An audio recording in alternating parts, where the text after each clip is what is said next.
నేను ఎప్పుడూ తనకి ఏ విధంగానూ హెల్ప్ చేయలేదు. ఎప్పుడూ ఏమీ తనకు కొనివ్వలేదు.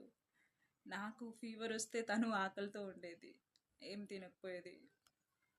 అండ్ తను చెప్పిన చిన్న చిన్న మాటలు కూడా నేను చాలాసార్లు వినకపోయేదాన్ని. నీళ్ళు తీసుకురా ఇట్లాంటివి కూడా ఈవెన్. కానీ నేను ఎప్పుడు ఏడ్చినా, ఎంత లోలో ఉన్నా నాకు తోడుగా ఉండేది మాత్రం తనే. తనెవరో కాదు, మా అమ్మ. అమ్మా, I love you, happy mother's day. Reel గురించి చెప్పడం కాదు, నిజంగానే నేను నీకు చెప్తున్నా.